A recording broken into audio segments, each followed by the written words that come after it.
Hey guys, நான் இப்போ மாம்பழம் ரயில்வே ஸ்டேஷனில் இருக்கேன். உங்களுக்கு எத்தனை பேருக்கு உங்களுக்கு தெரியும்னு சொல்லி தெரியல. இந்த ரயில்வே ஸ்டேஷனில் வந்து ஆக்சுவலாக நீங்கள் நின்னீங்கன்னா மேலே பார்த்தீங்கன்னா ஒரு மரம் ஒன்று இருக்கும், ஆலமரம். ரொம்ப காலத்துலேருந்து இந்த மரம் வந்து இருக்குது, ஆலமரம். இந்த ஆலமரத்தில் கிளிங்க வந்து ரொம்ப சவுண்டு போட்டுன்னு இந்த எவ்வளோ சூப்பராக இருக்குது பாருங்கள். இந்த சவுண்டு உங்களால் ஃபீல் பண்ண முடியுதா? இந்த சவுண்டை கேளுங்க. அப்படி இந்த மரத்தை அப்படியே இந்த வீடியோவில் காமிக்கிறேன், அப்படியே பாருங்கள்.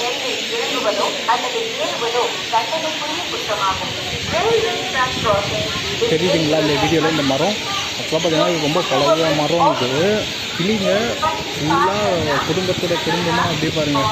மரத்தில் நிறைய கிளிங்க இருக்குது.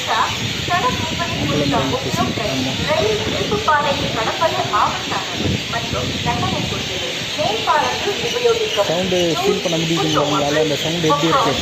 ரொம்ப காதுக்கு அப்படி கேட்குறதுக்கே ரொம்ப இனிமையாக இருக்குங்களா? பெரிய மரங்க இது. நான் ரொம்ப நாள்லேருந்து பார்க்குறேன் இந்த மரத்தை. நிறைய கிளிங்க வந்து மேலே கூண்டு கட்டிடுச்சு போல.